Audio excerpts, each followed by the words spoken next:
All right. You're tired, you're hot, it's been a long day. Shake it out a little bit, shake it out. All right, yeah, here we are.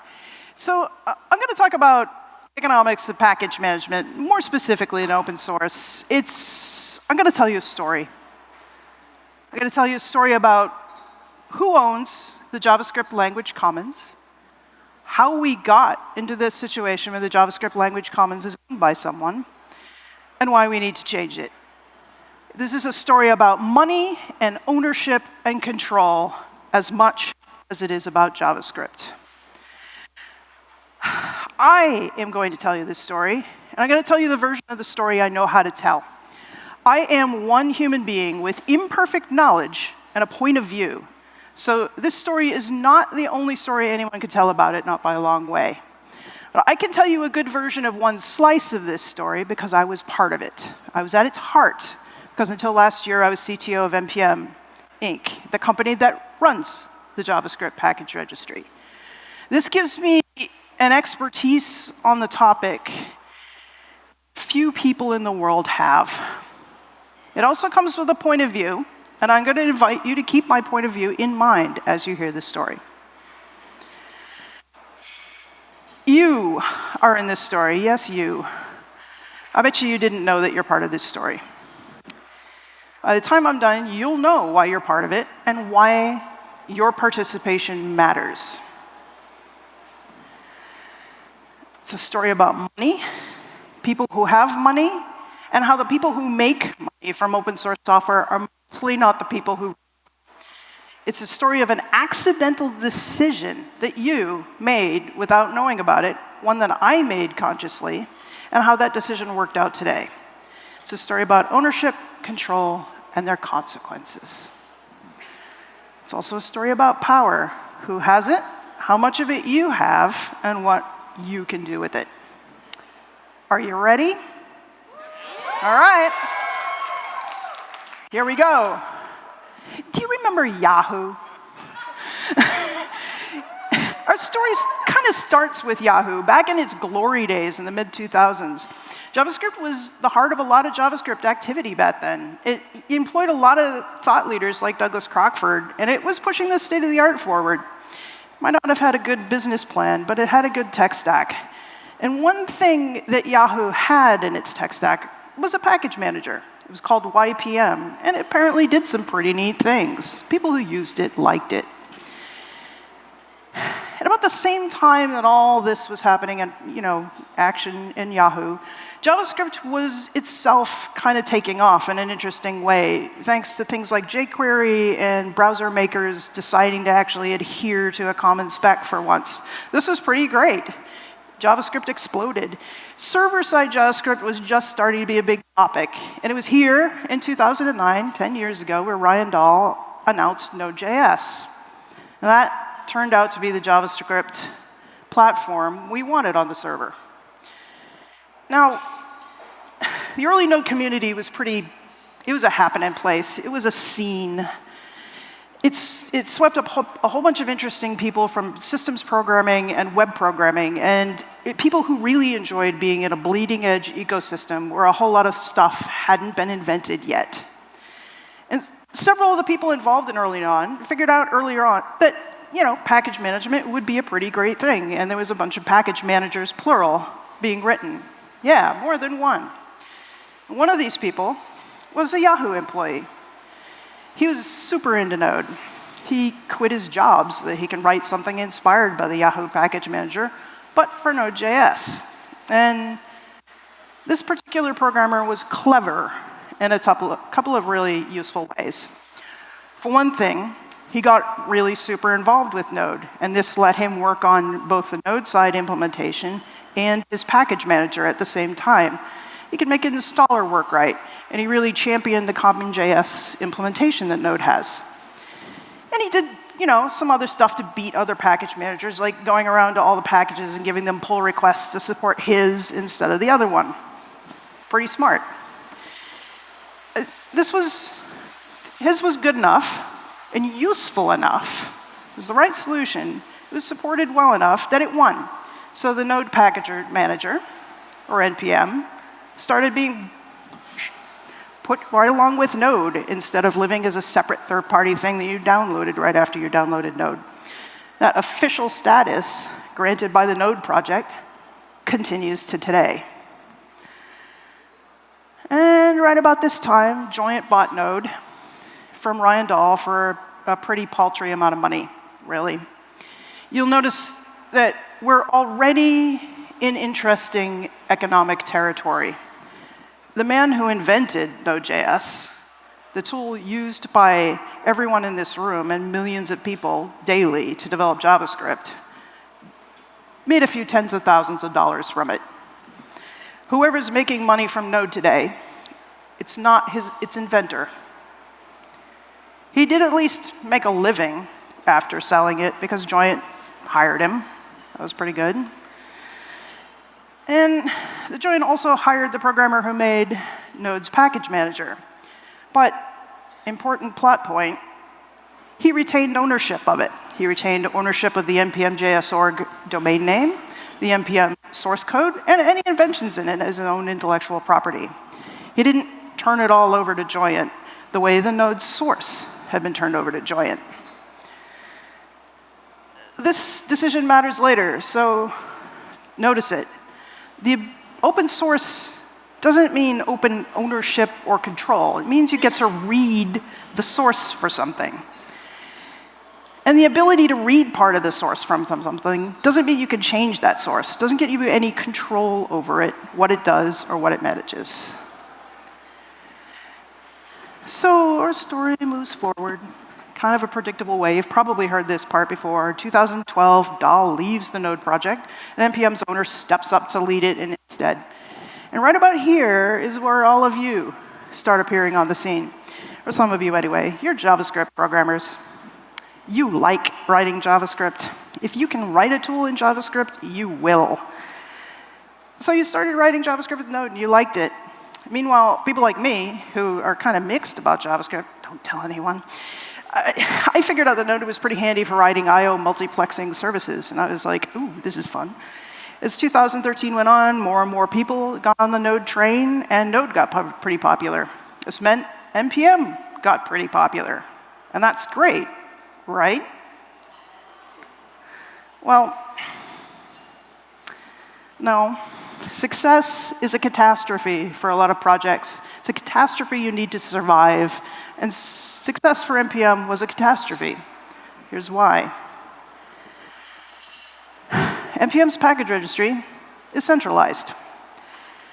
It's not just a CLI tool that grabs the code and puts it onto your hard drive into Node modules. In fact, the CLI is probably the least important part of the NPM machinery, despite how frequently you interact with it. NPM is most importantly, to all of you, a centralized package registry and repository. And right from the beginning, the registry was there, running inside a CouchDB database on the same domain it's on today. Yeah, CouchDB. And a registry is just a list of all the packages you can install, their authors, their names, their versions. The repository part is the part that stores all those packages in a centralized spot. And this is pretty great because it makes installing them fast and reliable. Someone can work on making that central repository zippy. There's a lot to unpack there. I think it's worth a moment of our time, so let's do it. Centralization is what we're talking about here. And centralization has some advantages. The NPM registry is centralized. It comes with usability wins. You only need to go to one place to look for something. That one place can enforce some rules about the things you're looking for, that they all look the same, that they provide the same kinds of information, maybe they don't even vanish on a whim when their owner gets bored. And centralizations, it has advantages matter to you. I've been doing a lot of Go programming lately, and man, it's weird. It's very strange to try to find Go packages because they're everywhere. And the only way to find them is to Google for them. And you look at these old-fashioned lists of really exciting Go packages, you know, the thing that Yahoo used to do, this like handmade list of things. And when I install these packages, I install them from GitHub repos that could just vanish. So I have expectations that come from having used NPM for 8 years. And Go doesn't meet any of those expectations. The absence of a central registry for Go has helped me really understand what NPM provides every JavaScript programmer. And in fact, centralization has been such an advantage that it's a trend. Blogs were something you used to host on your own. You used to buy your own domain name and spin up a server and host a blog. Through the last 10 years, there's been this big trend toward centralized hosting platforms, things that can provide a reliable place for you to put your blog, like MySpace or Posterous or LiveJournal. Yeah. Okay, Tumblr and Medium. Super. Social media centralized, Twitter and Facebook, and open source is even centralized. So, okay, NPM is a centralized registry for all the node packages there are, and this is great, except in 2013, it wasn't great. Why? Downside of centralization is that costs are centralized. Downside of NPM's registry is that all that use centered on a single database with an app embedded inside it. And here's a fact of the world. Servers cost money.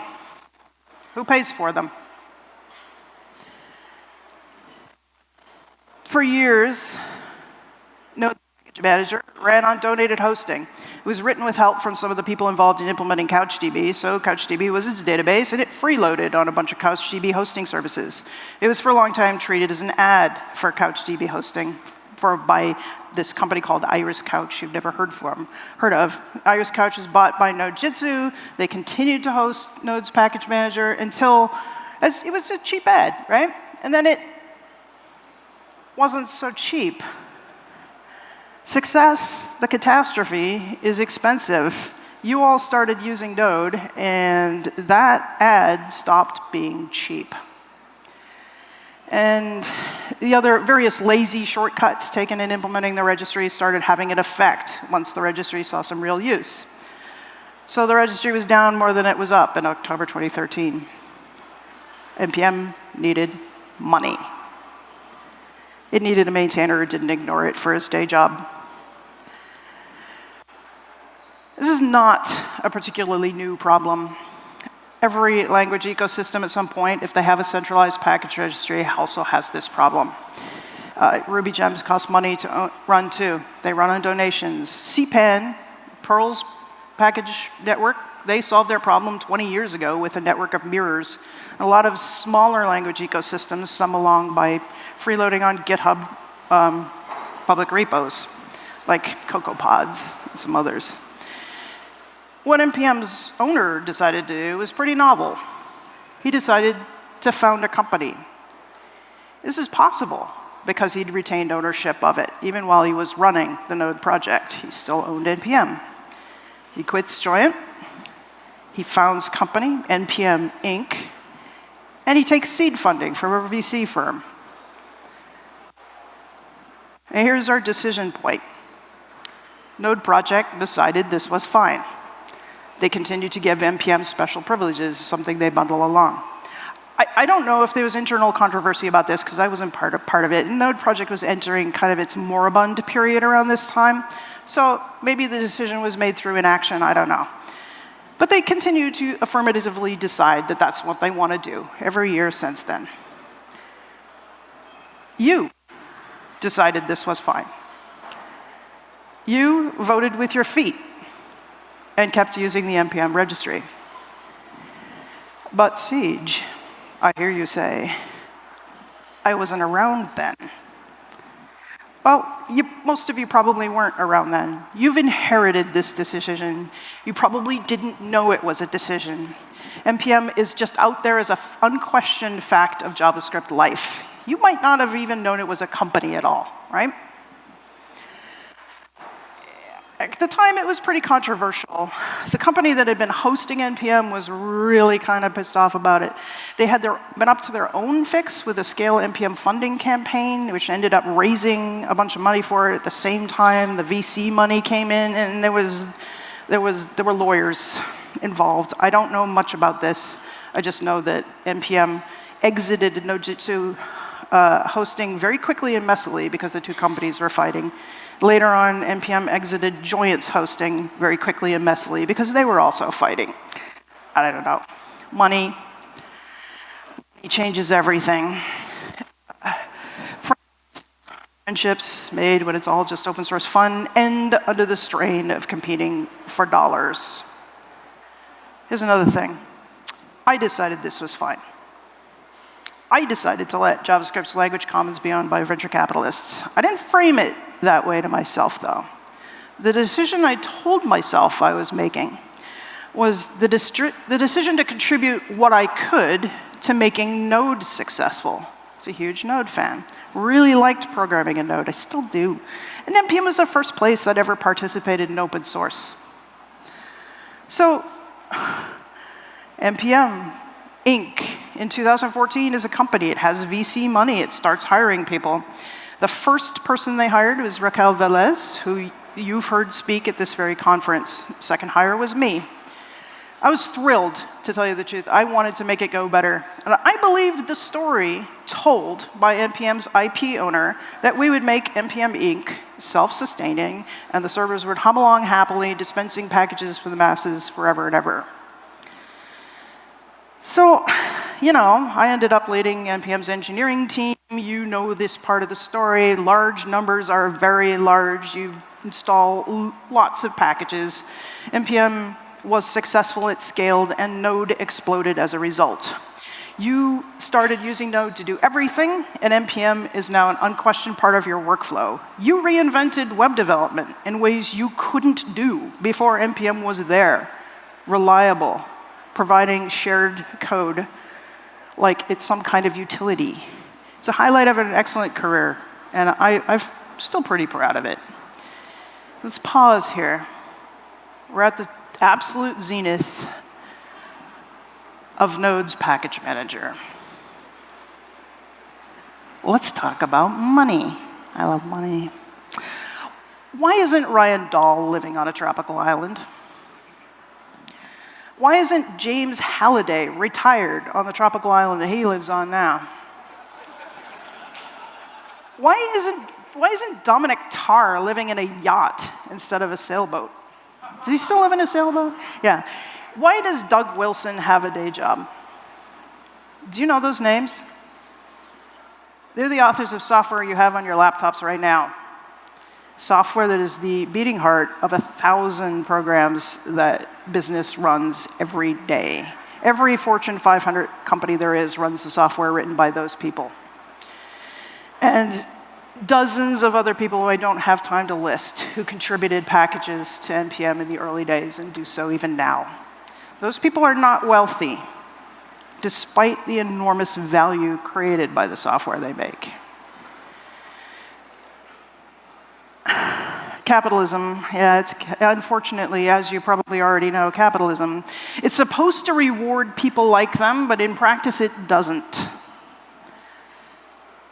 Here's the thing, most of us give away our source, we share it without expecting or ever dreaming that we'd make money from it. I think most of the people I just named contributed to JavaScript's commons without wanting their tropical islands. They might wish they had them, but they didn't expect them. Money was not on their minds. It was back in the early days of Node when they knew all Node's contributors knew each other. They were just exchanging gifts with their peers, fellow Node programmers. All right, now here I want to talk about the difference between the open source and free software. You're probably aware of this difference. It's the free software, Richard Stallman style, and open source, Eric Raymond style. The Stallman GNU license, aims to make you have to give away the things you make with the source code you've shared. And over here in Eric Raymond land, it goes a little differently. We can argue about whether Stallman's GNU license achieves its goal or not, and I think people do argue at length, and I'm not going to join that argument right now. But I will point out that Eric Raymond-style free software, with MIT license and the BSD license and permissive license, is almost certainly the kind of open source you practice, particularly in the JavaScript and Node communities. You treat the GPL like poison. You've chosen open source, not free software. Capitalism freaking loves open source, let me tell you. Companies get a lot of good stuff for free, and they have no requirements on them for using it. It takes it even further, I think, by telling you that you have to do this to get hired. GitHub is your resume, they tell you, and they stretch out their hand to take the free software from you to build things with. Dominic Tarr gives away Pullstream, and every Fortune 500 company there is uses it, and he doesn't get compensated. This is our reality. I don't think I can fix that. You notice that there was a person in the story who didn't give his stuff away? That's pretty smart, right? The one who didn't give away his intellectual property is the one who's going to make a pile of money from this. He planned ahead in ways that those other people didn't. Of course, he's not actually going to make most money anybody makes from NPM, because the people who are actually going to make money from NPM are the venture capitalists who invested in it. People who truly do well in this story, the people who had money to begin with, people who had nothing to do with JavaScript, effectively own our language commons. What is our language commons? Shall I define that? Let's do it. Commons in English means the resources available to everybody. It's like natural resources, like the air we breathe or a field that we all share to graze our sheep. Shared. For us in the JavaScript community, the language spec is our commons. That's owned by an organization that's set up to allow JavaScript's users to all cooperate and design and build it. TC39 is done pretty well by JavaScript. All of our shared code is part of our JavaScript commons. The registry that lists all this shared code is part of our commons. Our conventions we use to share code in it is part of our commons.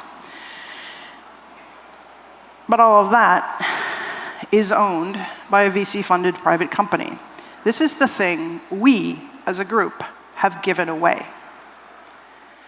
So Ryan Dahl was here last year, right? Remember that? He was here, he announced Dino. And he had something interesting to say. It's unfortunate that there is a centralized, privately controlled even, repository for modules. And I saw that, I wanted to argue with him about centralization, but I had to agree with his comment about private control. What are the consequences of private control? Why do I think that's a problem? Well, none of us have any input into registry policies.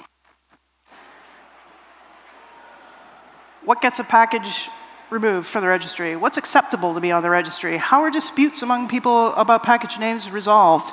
What happens when two people fight about a package name and they can't make up their minds about it? You remember leftpad? I bet you remember leftpad. The unpublication policy didn't exist before leftpad happened because it didn't occur to NPM, the private institution, to think about the use case. They don't act proactively to solve problems until they exist, until they are like right in their faces. This is like normal, you know, you don't want to deal with something until you have to. You have no input into registry features. You might have a wish list, but you don't get it. There's no way for you to contribute. There's no way for you to say you demand something. You want package signing? Good luck. You're not likely to see it. Maybe if a major security incident happens or a major public outcry happens, you'll get it. But it would have to be an existential threat. And note here that I'm talking about the registry, not the clients. The registry is closed source, and the policies that regulate it are not open to our influence. The NPM CLI is open source, but it's unimportant. The API is open for now, and the key building blocks you would need to write your own CLI are all open source and not under NPM's control. But a third of you use another client to interact with NPM anyway. So the management of our commons is opaque to us. It will remain opaque to you until the company that owns it has a financial incentive to change it. You don't know what's happening with your package data. You have to trust it. There's no trust without accountability, and we have no We, as the JavaScript community, have no way to hold NPM Inc. accountable. Now, when I was there, I could tell myself that I trusted myself and my team, and I knew our intentions were good, our motivations were good, and yeah, we have to have 2FA, I'm going to make it happen. This is not a good answer. I was wrong to have relied on that answer, because you had no way to hold me accountable and test that I was trustworthy. Oops. So am I saying NPM is evil? Moo. Ask a different question. NPM is a private entity in control of our commons. It's not good, it's not evil. The question of its benevolence is the wrong question to ask. NPM is not a benevolent institution. It can't be one. The possibility of its being one ended the day its owner took VC funding, putting it into a foundation. That decision turned it into a financial instrument. I mean something very specific when I say that. Financial instruments are contracts about money. They're widgets that can be traded. NPM Inc., the company, the thing that owns our language ecosystem, is a thing that might as well be a collection of pork bellies as far as its owners are concerned. They make contracts with each other and trade bits of it around. It's a means for turning money into more money. It's important to keep this in mind as you evaluate all of your interactions with it and your interactions with the people who represented it. This means is look at incentives. Money is the incentive for a lot of actors in this story. Companies do not love you. Not even companies that make something you like. That phrase is a marketing message designed to get you to mistake the financial instrument for something that might be your friend. That marketing message is pretty powerful, right? You got a cuddly wombat mascot and some great stickers, add a red emoji heart, and you're on board, right? NPM does not love you. NPM can't love you. It's a Delaware corporation founded as a financial instrument intended to turn money into more money for a handful of people you don't know. And here's the other thing, nobody believes that message anymore. When I first knew I wanted to talk to you all about this, instead of just whispering in a corner with friends, I thought I had a really uphill battle to go. The VC-funded package management company was beloved. And my work was one of the reasons why. I participated in this. I stood in front of you on stage, and I said that marketing message. What I meant by it was that I, C J Silverio, feel affection for you, stranger. I kind of do. But, and it was true. I did. I still do. But I don't think anyone can stand up in front of you now, after the PR events the last few months, and think that NPM loves you. It's burned a lot of goodwill in the last couple of months, by choice, deliberately. They made the choice, they doubled down on it, and here we are. You're willing to listen to this now. So how did we get there? It's 2018, packages flow like water. You don't care where they come from, you just turn on the faucet and NPM packages come out. They cost money even if you're not paying for them. NPM has been spending venture capital money to deliver you all those packages for free this whole time. Venture capitalists eventually want their money back. They want that 10x return on investment. VCs want you to go big or go home. That means they want you to burn your cash and succeed or fail. VC money is interested in returning the investment. There's nothing wrong with that, in my view. Some companies are shaped like VCs want to shape. I don't think that's really the problem. The problem is that our language ecosystem is there. Remember that their obligations are the people who own NPM, not to us. Make money or raise money by telling a story about making money to raise money to money. It's all about the money. So in 2018, they hired a new CEO. It was pretty interesting. Things got it, yeah. The culture that they exported as their marketing message started to look a little threadbare right around them. Everyone, including me, learned that it was just a marketing message and not actual deeply held values. And NPM's PR troubles are known to all of you as a result. We're a community that enjoys drama, have some drama. But even if it had somebody who is a good actor at its head, that person would have a big problem to solve. And here's the problem. Centralized registry is expensive. The part that you care about, the place where all the packages are stored, is an enormous strain on NPM's budget, and simultaneously its value to investors. It controls all JavaScript development because every single one of you willingly proxies all of your JavaScript development through it. The data gathered from your usage of it, the thing you heard her talk about earlier today, that's the value. Every time you run an audit, NPM looks at your package lock, chock full of interesting data nuggets about what you've been up to. Yeah, you know what they say about when you're not paying for the product, you might be the product? Yeah, it's there. Thread is dangling over your head right now. I think we're in a situation right now that is not going to last very long. NPM hasn't fully had its reckoning with its investors or with us. It's had layoffs, but we don't know what's going on inside. But the point is, the ground has shifted under our feet a little bit. Anyone who wasn't asking if NPM is stable is now asking that. We now know that it doesn't love us, and it doesn't love its employees either.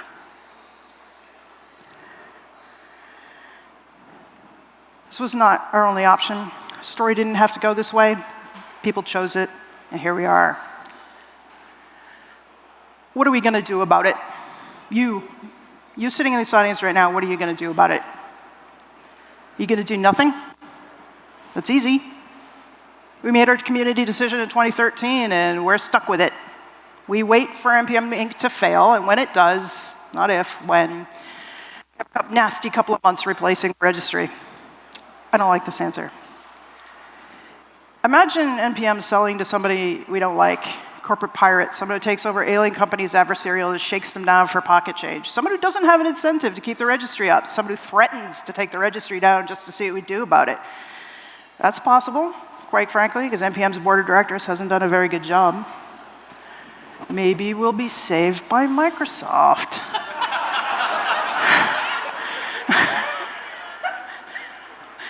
Microsoft, I've been on the internet since like 1987. I remember when Microsoft was actively evil. I believe they might be again. Certainly Google is not a purely benevolent actor right now, even though they're, got fountains of money.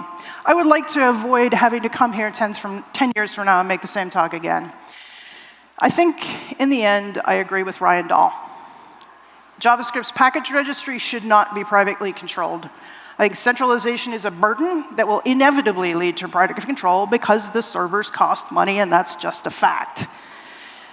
But I think if we diffuse the load out under many people, we can share this burden. And who knows, maybe once it's from under the burden of having to run to the private registry, NPM can be a normal company and try to make a profit for itself. Do you think that's impossible? Do you think NPM's entrenched? I'm not a big fan of hand-wringing, and I don't like the do-nothing answer. And the other confession I'll make is that I actually believe in open source despite everything. I think it's good for us as human beings to give things away to each other. And I think I'm at peace with the idea that some corporations are going to make money from my work. So Chris Dickinson, who's Isn't It Vacant on Twitter, follow him now. Chris Dickinson and I have an announcement. We would like to give something away to you all right now. I'd like to introduce you to Entropic, a federated package manager. Yes.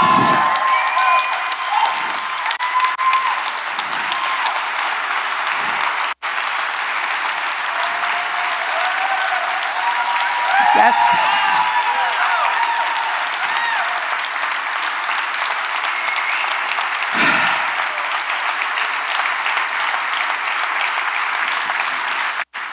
Yes. All right. It comes with its own CLI.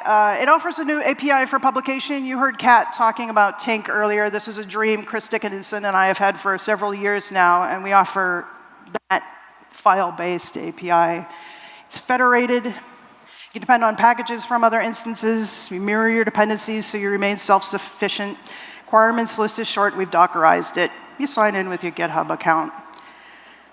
Don't use it yet. The project is only a month old because Chris only escaped about a month ago, so that's when we started it. It's not ready for anybody to use, but people developing it. But we do want your help. I hear QR codes are really hip, so I got a QR code for you. It's on GitHub. It's open source right now. Tell me you can get there. You can see it. Chris flipped the bit. And we've got a huge list of issues for you to contribute to right now. I want to go, I've used up a lot of your time. I'm just going to run down very quickly what my goals are, why I did this. I want to prove to you all that we all have power. We don't have to sit here and wait for fate to come to us. We can be optimistic, we can be proactive, we can do something. You have power. Second, Chris and I are among a handful of human beings who actually deeply understand the problems a language package registry has to solve. We've spent years thinking about this and wondering what we should do. And I think that expertise is needed by our community right now. And we want to share it. We choose to give it away. We'll be working with the OpenJS Foundation on this. We're giving you the gift of our expertise in our work. Third, I think it's right that this pendulum is swinging away from federation. I think moving away from centralized solutions is good. Last decade has been about consolidation, monolithic service, but I think the coming decade is going to be federated. It's going to be cheaper for us all. Yes. Yes, take it back. It's yours. It belongs to you.